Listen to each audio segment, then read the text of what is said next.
Hello, my wonderful viewers, and welcome to another episode of Betty Adams Overanalyzes. Today we're going to take a look at Chapter 56 of Kaiju number 8, and it will be a fully spoilery look. So, if you don't want spoilers for Chapter 56 of Kaiju number 8, you can click on the links below the videos to get a copy of my book, Humans Are Weird, I Have the Data, or Humans Are Weird, We Took a Vote. Available on Amazon, Barnes & Nobles, Powell's Books, Walmart, pretty much wherever books are sold. So, click the link below the video, and before we get into all the spoilers for Chapter 56. Alrighty. Okay. Now, Chapter 56 is just a very interesting chapter. It takes the story kind of in a sideways and backwards direction. If you remember, the last panel of Chapter 55 was Vice Captain Hoshina interacting with Kaiju number 10, and it was pretty clear from the situation that this was a official Defense Force facility, but we didn't see any other Defense Force members, so it raised the question, who all knows about this? Is this one of Vice Captain Hoshina's side plans? And there were just a lot of questions. And so to answer all those questions, Chapter 56 goes back in time a few moments, and we get one of those beautiful scenes that Matsumoto is so good at, where you can see the scene moments before, you can see the scene moments after. There's just so much movement in this first panel of Chapter 56. Vice Captain Hoshina has been exercising, and we can see his muscles, and it's very interesting. He looks smaller, and I think this time than he did in the previous scenes where he was exercising. He looks like he's lost a bit of mass. His muscles are just all corded and wiry. It looks like he's been physically pushing himself, but because he doesn't have any extra fat to burn, his body has been making his muscles smaller and tighter and harder. I mean, his muscles are just wiry at this point. Now, Vice Captain Hoshina was never a big person. That wasn't his character. But he just seems to have shrunk a little here, and shrunk in the specific way that is designed to indicate emotional stress.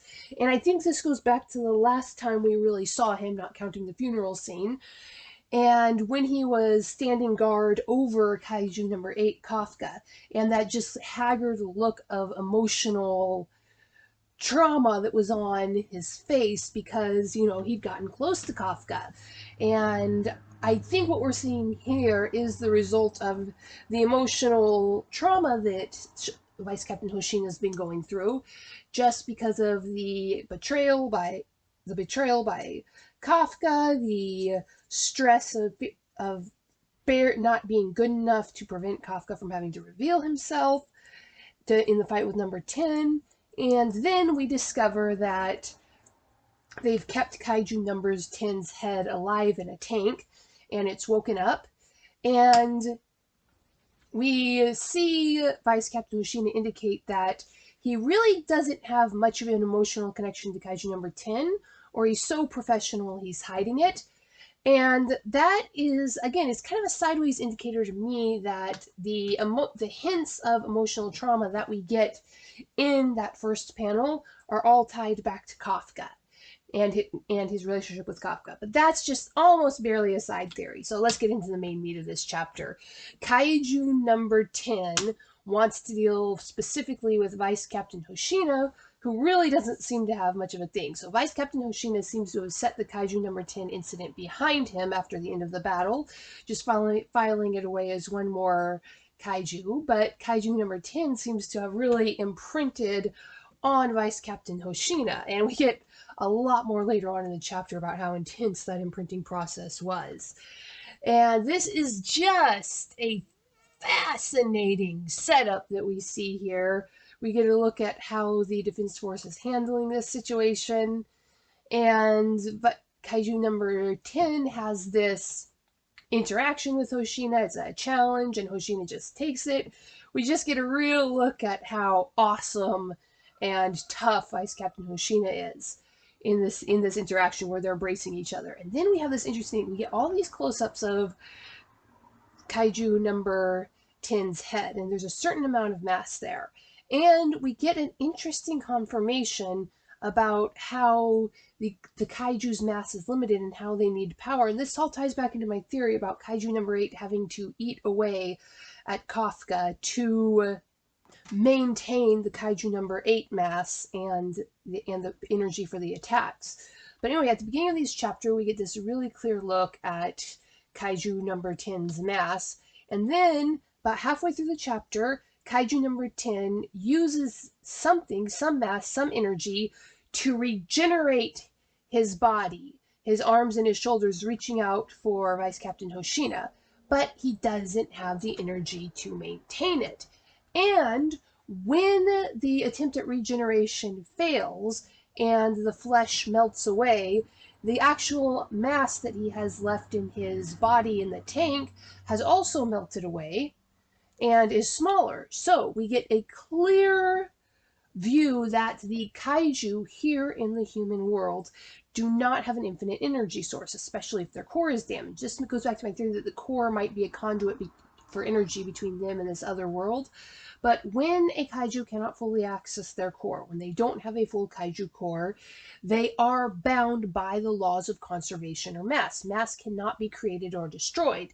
Kaiju number 10 did seem to be able to pull extra mass from somewhere. Maybe the mass in their bodies is highly condensed and they can expand it like a hagfish. Or maybe they are converting energy to mass. It's hard to say. But this scene with Kaiju number 10 on pages 13, 14, and 15 of chapter 56 does confirm that Kaiju are confined to the laws of conservation of mass. This is really strong evidence that their core serves as some sort of interdimensional connection, and without access to it, they only have a set mass, so they can only regenerate so many times. This places some really, really interesting restrictions on how tough the Kaiju are, and is one bit of evidence for the theory that Kaiju number 8 is using Kafka's mass to power itself. And that's very interesting. Then, of course, we get the major plot twist in the series. Kaiju number 10 asks to be converted into a weapon specifically for Vice Captain Hoshina so that they can fight together. Vice Captain Hoshina doesn't seem to be entirely into this, but it's the sacrifice he's willing to make to be more powerful for the Defense Force. And so now clearly they're going to be making Kaiju number 10 into either swords or something that will help Vice Captain Hoshina use his swords more efficiently, whether that's a super suit or a sword itself. Maybe that horn is going to become the sword. But the Kaiju number 10 weapon will have its awareness still intact after the transformation. And they're naturally a little bit sketch about that. But Kaiju number 10 has agreed to hand over all of the information about Kaiju number 9 and they who created him. And that's just a whole nother twist in of itself. There's just so much world building packed into this one chapter, and it's just fascinating. So we've got this weird parallel upon parallel between Vice Captain Hoshina and Kafka. We've got massive amounts of world building and answering so many questions that we have. Yes, there is some sort of Kaiju hierarchy that is creating these Kaiju and sending them. Who that is, where they are, we're still going to figure out. We still haven't figured out yet. But it looks like Kaiju number 10 is giving them information. And I, for one, cannot wait to find out more about that. So that was my complete spoiler review of chapter 56 of Kaiju number 8. What do you think? Is the world building awesome or what? Leave a comment below the video letting me know what you think. Who are they? Who is this power beyond Kaiju number 10 that created and is controlling him? So hit that like and subscribe button, check out my books, and peace out, my wonderful viewers. Humans are weird. We took a vote, and humans are weird. I have the data. 2 books in a series of human absurdity. Go check out these short story collections.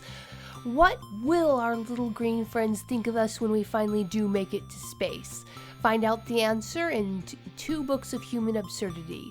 Humans Are Weird, We Took a Vote, and Humans Are Weird, I Have the Data. Available on Amazon, Barnes & Noble, Kobo, and Google Play.